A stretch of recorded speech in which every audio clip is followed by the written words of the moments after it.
Welcome to another episode of Shadows of the Tarot. Dave found it hard to understand how his life could change so rapidly within just 6 months. It seemed like only yesterday that he had walked to the tarot reader's house and had his cards read. During the reading, the Hermit had been revealed from her antique deck. Elise explained that it meant taking a break from daily life to focus your energy and attention inward, where your soul holds the answers you seek. He had laid the card on the table in an upside-down position. He asked Elise what it meant in reverse. She replied that it meant wandering, loneliness, outcast, despair, and retreating from society. None of the reading made any sense to Dave. None of what Elise said struck a chord in his head. His life had been so perfect, but now it had tragically gone wrong. He had been working at his job for 10 years. No one saw it coming that the company would fall into receivership and that everyone who worked there would be made redundant. He found himself unemployed. At his age, who was going to employ him? And as if that wasn't enough of a blow, his wife had left him. He couldn't believe it. He thought his relationship had been a happy one. Obviously, she thought differently. She'd taken off and moved interstate to be with someone she'd been talking to on the internet. He couldn't understand. The guy must have money or something that appealed to her. Dave was wondering how he was going to pay the mortgage. Every which way he looked at it, it wasn't going to happen. He didn't have enough money to pay the mortgage.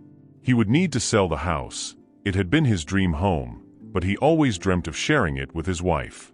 He thought about taking on boarders or something like that. Maybe that would work. A coworker of his who had also lost their job mentioned that he had a friend who needed a place to stay, so Dave said, well, he could move in mine. It would help me to save the house. When the guy moved in, Dave thought it was a bit sketchy straight away. The guy looked okay, a bit scruffy, but then young guys did look that way these days. It wasn't that long before Dave realized that the guy had a drug habit. He'd been taking ice. Dave questioned him, but the guy was quite open about it and explained to Dave that he shouldn't knock it till he tried it. So one day after Dave had been feeling depressed and full of remorse about his current situation, Dave asked the guy to give him some. Dave had never touched drugs in his life before. He drank a bit, but no more than anyone else. He certainly wasn't an alcoholic, but after one hit, Dave loved it, loved the way it made him feel, and he was hooked. He found he was borrowing more and more from the guy. Then he decided to buy some, and then he bought more. Bills were mounting up in the letterbox. Before too long, Dave wasn't even able to sell his house. It had just been put into receivership. No house, no home.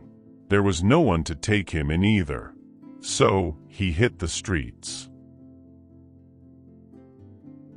He remembered how he had gone down to the river fishing with his father as a child, so he decided that might be a good place to stay.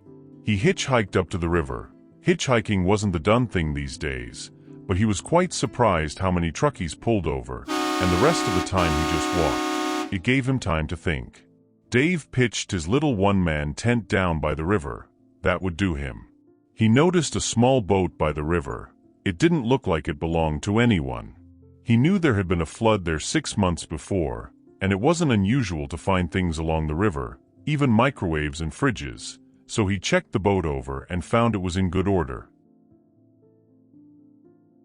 So that's how he spent his days. He'd go into the middle of the river and fish. Each time he got his money from Centrelink, he would head to the local pub.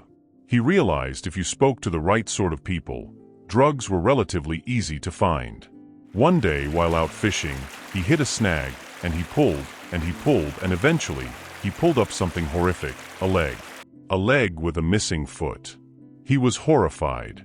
He didn't know what to do. What do you do in such a situation? Do you contact the police? But if you contact the police, will they suspect you for finding the thing? He wished he had never found it, so he dropped it back into the river. He went back to his campsite. It was peaceful where he was, almost deserted. Dave was disturbed one night. He heard a car on the dirt road nearby. In such a deserted place, noises like that tend to wake you. Not that he'd been sleeping much anyway. He walked down closer to the river and looked to the right to where the noise of the car had come from.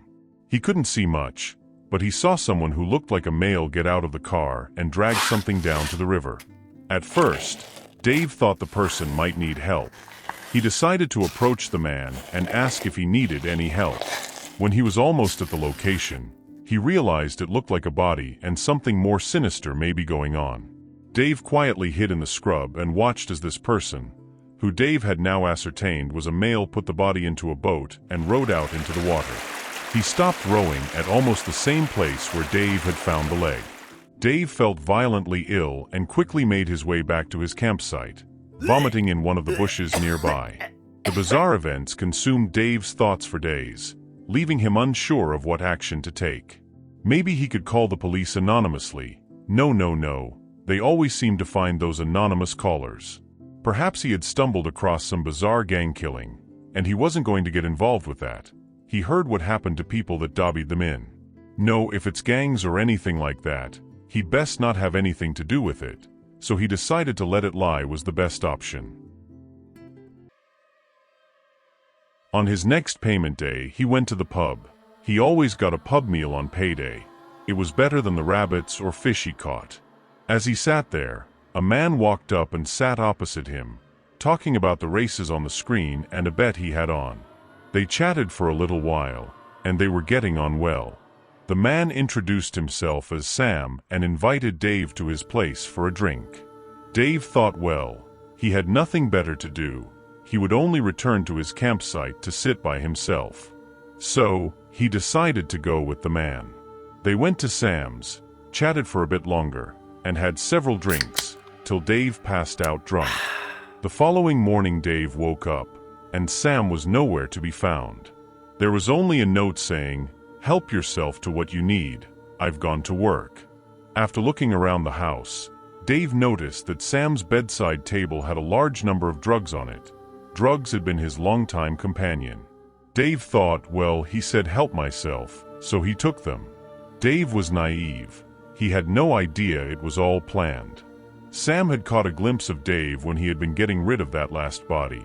He couldn't have any loose ends. Sam had already researched the guy down by the river. He had been watching him, watching his every move. Sam knew Dave's every move. Sam had laced the drugs. Dave went back to his campsite, drugs in hand, thinking how lucky he had been, till he took the drugs. There he lay all alone. There he died all alone.